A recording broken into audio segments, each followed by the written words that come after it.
Assalamualaikum warahmatullahi wabarakatuh. Saya Nisha Kafka Nafisa. Di sini saya akan menjelaskan materi pengaruh bahan pengawet dan rempah-rempah terhadap pertumbuhan mikroba. Berikut penjelasannya. Penggunaan bahan pengawet dan rempah-rempah dalam makanan tidak hanya bertujuan untuk meningkatkan rasa, tetapi juga memiliki peran penting dalam menghambat pertumbuhan mikroba yang dapat menyebabkan kerusakan pada makanan. Rempah-rempah memiliki sifat antimikroba yang dapat digunakan untuk meningkatkan keamanan pangan.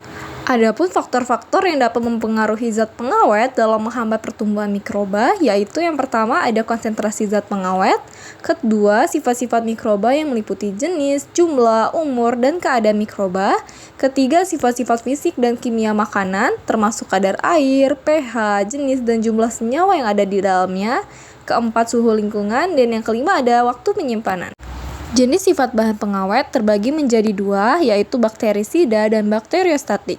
Bakterisida adalah zat yang dapat membunuh bakteri. Penggunaan bahan pengawet yang bersifat bakterisida bertujuan untuk secara langsung menghilangkan mikroorganisme patogen yang dapat menyebabkan kerusakan pada makanan atau minuman. Kemudian ada bakteriostatik. Bakteriostatik adalah zat yang dapat menghambat pertumbuhan dan reproduksi bakteri tanpa membunuhnya secara langsung. Zat ini menjaga populasi bakteri tetap pada tingkat yang tidak berbahaya. Bahan pengawet dapat dibedakan menjadi dua kategori, yaitu pengawet alami dan pengawet sintesis. Contoh dari bahan pengawet alami, yang pertama yaitu garam. Garam digunakan untuk mengurangi kadar air dalam makanan sehingga menghambat pertumbuhan mikroba. Contoh produk penggunaannya adalah pada ikan asin. Yang kedua yaitu gula. Gula digunakan untuk menarik air dari mikroba sehingga mencegah pembusukan. Contoh penggunaannya adalah pada produk selai dan manisan buah. Yang ketiga yaitu cuka atau asam asetat memiliki sifat antimikroba yang efektif dalam produk acar dan saus. Lalu ada contoh dari bahan pengawet sintesis. Yang pertama yaitu natrium benzoat. Natrium benzoat efektif menghambat pertumbuhan bakteri dan khamir, banyak digunakan dalam minuman ringan dan saus. Yang kedua yaitu asam sorbat. Asam sorbat digunakan untuk mencegah pertumbuhan jamur dalam produk seperti keju dan yogurt. Yang ketiga yaitu nitrit dan nitrat, umumnya digunakan atau ditemukan dalam daging olahan untuk mencegah pertumbuhan bakteri berbahaya. Yang keempat yaitu belerang dioksida, digunakan untuk mengawetkan buah kering dan sari buah. Rempah-rempah mengandung senyawa aktif yang memiliki sifat antimikroba sehingga bisa digunakan sebagai pengawet alami. Beberapa rempah-rempah yang efektif yaitu meliputi yang pertama ada kunyit. Kunyit mengandung kurkumin yang dapat menghambat pertumbuhan bakteri gram positif seperti Staphylococcus aureus. Yang kedua, bawang putih mengandung senyawa alisin yang memiliki spektrum antimikroba yang luas yang efektif melawan bakteri E. coli dan Bacillus cereus. Yang ketiga, kayu manis. Kayu manis memiliki senyawa eugenol dan cinnamaldehyde.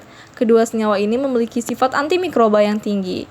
Eugenol bekerja dalam merusak membran sel bakteri, sedangkan cinnamaldehyde berinteraksi dengan membran sel untuk mengganggu metabolisme. Yang terakhir yaitu jahe mengandung senyawa gingerol dan sogeol. Senyawa ini memberikan jahe sifat antimikroba yang kuat. Gingerol memiliki sifat antibakteri terhadap berbagai patogen. Masih banyak lagi contoh-contoh dari rempah-rempah yang memiliki sifat antimikroba. Metode uji aktivitas antimikroba. Uji aktivitas antimikroba bisa dilakukan menggunakan beberapa cara. Salah satu metode yang paling sering digunakan adalah metode diffusi agar, di mana kertas cakram yang sudah direndam dalam ekstrak bahan pengawet atau rempah-rempah diletakkan pada media agar yang telah diinokulasi dengan mikroba target. Setelah diinkubasi, zona hambat di sekitar cakram diukur untuk menentukan efektivitas antimikroba dari senyawa yang diuji.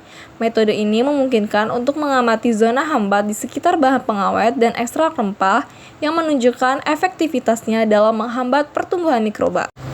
Kesimpulan, yaitu pemanfaatan rempah dalam industri pangan tidak hanya meningkatkan cita rasa, tetapi juga berkontribusi pada keamanan pangan melalui aktivitas antimikroba. Penggunaan bahan pengawet dan rempah-rempah secara bersamaan dapat meningkatkan efektivitas pengawetan makanan. Bahan pengawet sintesis menawarkan kemudahan dan efektivitas, tetapi rempah-rempah memberikan alternatif alami yang lebih aman bagi kesehatan.